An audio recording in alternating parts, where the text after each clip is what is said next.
Hello, this is Dr. Grande. Today's question is, can I analyze the case of Granger Taylor? Just a reminder, I'm not diagnosing by this video, only speculating about what could be happening in a situation like this. If you enjoyed this video, please like it, subscribe to my channel, and consider supporting me on Patreon. I will put the link to Patreon in the description for this video.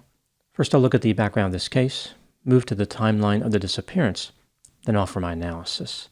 Granger Ormond Taylor was born on October 7, 1948, on Vancouver Island, Canada.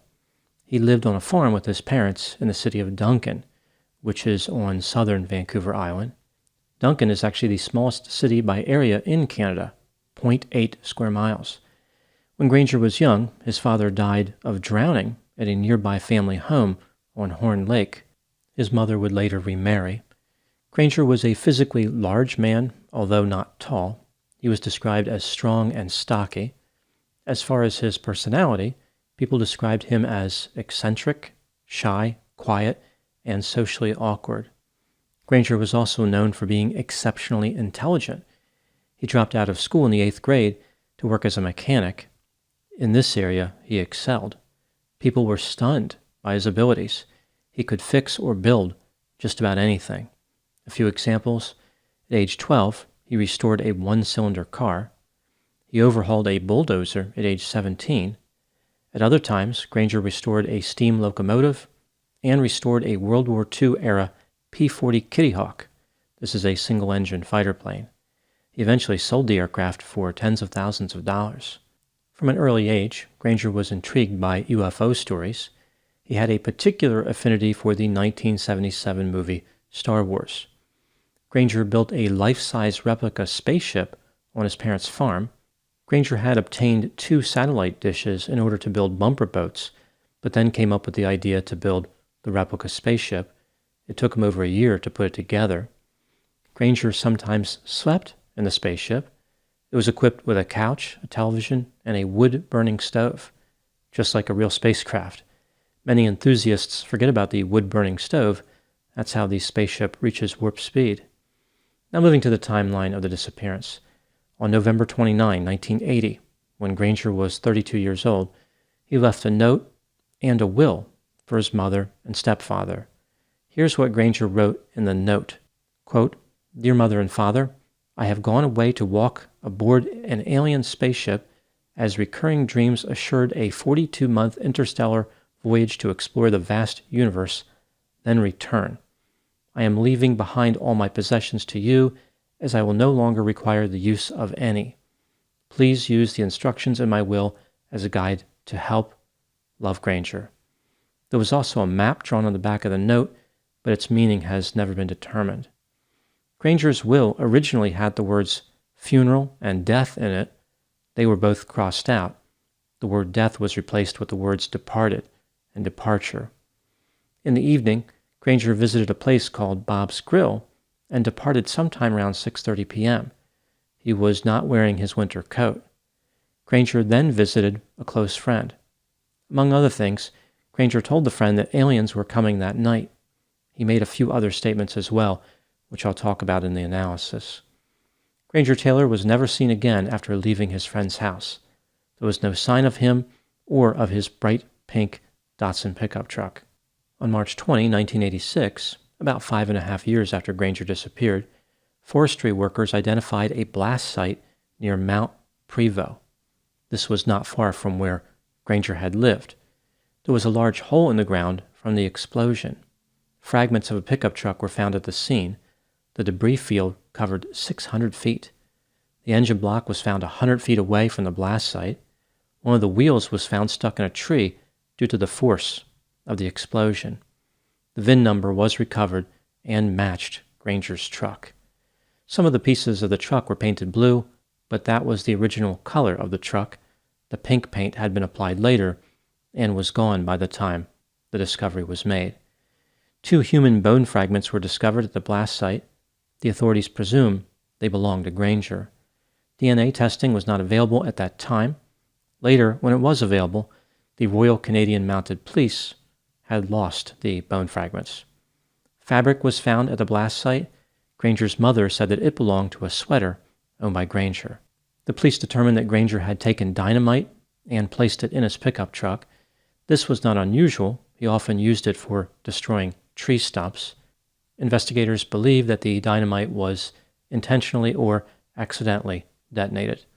The authorities noted that the area of the blast site was a good place to get lost, suggesting that Granger traveled there specifically to increase his chances of never being found. Now moving to my analysis. Granger had many characteristics that made him stand out. Just to name a few, he was extremely intelligent, but applied his intelligence in unusual ways. He was highly motivated, hardworking, and capable. He used a lot of drugs, including LSD. His use of LSD specifically increased dramatically before his disappearance. He was lonely and, to some degree, a social outcast.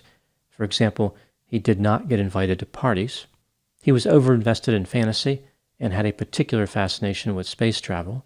He had made statements suggesting that all he needed to do to disappear was grow a beard and move to another country. And people described Granger as bizarre, odd, and strange. As I mentioned, when Granger was young, he developed an obsession with space travel and aliens. Granger told other people he had direct mental contact with aliens. He frequently spoke about going to outer space. Granger would often contemplate spacecraft propulsion systems. He wanted to know how they were powered. Granger reported to a close friend about having dreams that aliens were coming to get him. The dreams were vivid and occurred over the course of about 2 weeks. Granger said that the aliens told him they needed his mechanical talents. He even specified a planet where the aliens were from. Granger told his friend that the aliens were coming on a stormy night. The aliens planned their arrival to coincide with the storm because they did not want to be detected. Granger knew the exact date of the aliens' arrival, but he was not allowed to tell anybody. 2 weeks before the arrival date, Granger did tell his friend when the aliens were coming. He said it would be on November 29, 1980, and of course would coincide with a thunderstorm. On that date, there was a severe and unexpected thunderstorm, one of the worst storms that had been seen for many years. I mentioned that Granger stopped by the friend's house right before disappearing. The friend offered to go with Granger, but Granger said he was selected and the friend was not. I guess it was an invitation-only space ride. The friend asked if Granger would be returning to Earth. Granger said that even though he would only be in the spaceship for 42 months, the spaceship would be traveling near the speed of light for that time, which meant that everyone he knew on Earth would be dead by the time he returned. Granger was referring to Einstein's theory of special relativity, which, among other things, proposes a time dilation effect. Time passes more slowly for an object or a person that is in motion, and this is particularly noticeable when approaching the speed of light. So Granger's experience of time would be different. Time would be moving more slowly for him relative to people on Earth. Granger said that he would visit. The friend presumed that this meant Granger would be visiting his grave. Moving to the next question, what happened in the case of Granger Taylor? Let's take a look at the major theories in this case. Theory number 1, Granger brought an end to his own life. Perhaps he selected a dynamite explosion so that no one would ever find his body. He wanted people to believe that he was selected by aliens. He desperately wanted to be special and to be recognized. He couldn't get that satisfaction in life, so he thought that perhaps he could obtain it in death. This theory is supported by the fact that Granger was familiar with dynamite, and he was killed in a dynamite explosion. There did not appear to be anyone else with Granger at the time of the explosion. Another version of this theory is that the detonation was accidental, but it's quite difficult to believe that Granger detonated the dynamite by accident. Theory number 2, Granger tried to blow himself into outer space, or at least high enough to get into a spaceship, which was hovering a few hundred feet above the ground. Like that's how aliens get people to space, or as high as their spaceship. They fly across the galaxy, but they can't land on the ground. Those last few hundred feet represent a technical challenge that is beyond their capability. People on the ground have to find a way to get up to the ship.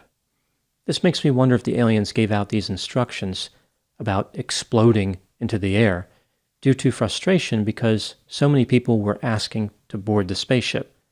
They thought by requiring a gigantic and fatal explosion, people would get the hint that they were not welcome on the spaceship. This would discourage most people from planning an extended alien vacation. Maybe when they saw what happened in this case, the aliens looked at each other in shock and said something like, "I can't believe that someone actually followed those instructions. We were being sarcastic." Moving to theory number 3, Granger was offered a job by the aliens. They needed his mechanical expertise to fix difficulties they were having with their spacecraft, including the problem where they could not land on the ground. This theory is supported by how Granger supposedly predicted the massive thunderstorm. Not that this would necessarily require alien intervention, but there was no other obvious way for Granger to predict such a rare occurrence. Despite this accurate prediction, this theory does not seem particularly likely, but who knows? Maybe the aliens were impressed by the wood stove that Granger had put into his replica spaceship. Theory number 4, Granger was recruited by a top-secret government agency. Some people believe that he is in Area 51. This is really based on the same logic as theory number 3. Granger had some type of special skill that was required. This is an interesting theory, but if the government wanted to hire Granger, why would they create suspicion by having him blow up his pickup truck? Theory number 5, Granger disappeared on purpose to start a new life. He's living somewhere on Earth comfortably and staying out of trouble. Granger made up the alien story and faked his own death so that people would not look for him. He wanted people to believe he was either in space or dead. When weighing the evidence, how would I rank the theories from most to least probable? I think that theory number 1, the intentional fatal explosion theory, is the most likely. Granger was exceptionally intelligent and capable, but because of his social skill deficits, he never connected with people the way he wanted to. He was looking for a way to be remembered as special and significant. Therefore, he decided to create a little bit of mystery on his way out. In that regard, he was successful. Many people have taken an interest in his case over the years. The next most probable theory would be number 2. The explosion was intentional, but Granger thought it would help connect him to the aliens. This is consistent with his extreme investment in fantasy and heavy use of LSD. Maybe Granger was simply disconnected from reality. After theory number 2, I would go with theory number 5. He started a new life somewhere else. Then theory number 4, he was recruited by the government. And finally, theory number 3, he found a job as a mechanic on board an alien spacecraft. Now moving to my final thoughts. I think the story of Granger Taylor serves as a reminder of the importance of human attachment and acceptance. Granger's story about the aliens was a way to get the recognition that he could never achieve on Earth. How profound the pain of loneliness must be that a person would develop a desire to be with aliens instead of people and want their legacy to reveal this intent. Granger was willing to trade his life for just a few moments of people being impressed with him. Those are my thoughts in the case of Granger Taylor. Please put any opinions and thoughts in the comment section. They always generate an interesting dialogue. As always, I hope you found my analysis of this topic to be informative. Thanks for watching.